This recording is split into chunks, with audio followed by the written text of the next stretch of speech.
రాష్ట్ర రైతు బజార్ల పర్యవేక్షణాధికారి ఇవాళ ఖమ్మం పట్టణంలో పర్యటించారు. స్థానికంగా ఉన్న వివిధ రైతు బజార్లు, కూరగాయల మార్కెట్లను ఆయన సందర్శించారు.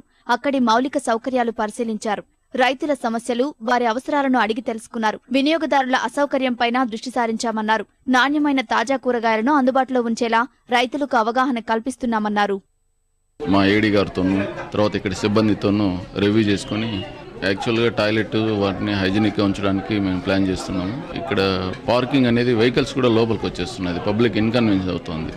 సో వెహికల్స్ని బయట పెట్టి మామూలుగా కన్జ్యూమర్స్ మాత్రమే తర్వాత రైతులు మాత్రం వచ్చే విధంగా ప్లాన్ చేయాలి ఇక్కడ. ఎందుకంటే ఇప్పుడు గమనించడం జరిగింది, ఈ విధంగా వెహికల్స్ అన్నీ రావడం వల్ల రద్దీ ఎక్కువ అవుతుంది. కాబట్టి అది కూడా మా ఏడీ గారికి ఇన్స్ట్రక్షన్స్ ఇవ్వడం జరిగింది, బయట వెహికల్స్ పెట్టి రావాల్సిందిగా కోరుతున్నాము. ఒకటి ఇక్కడ ఒక కమిటీ ఏర్పాటు చేయడం జరిగింది, రైతుల కమిటీను. రైతులను ఎక్కువగా రైతు బజార్కి వచ్చే విధంగా ఏర్పాటు చేసి ఇక్కడ ఉన్నటువంటి కన్జ్యూమర్స్కి సరసమైన ధరలు అందించడానికి, నాణ్యమైన కూరగాయలు అందించడానికి మా శాఖ ద్వారా సహాయ సహకారాలు అందిస్తాం.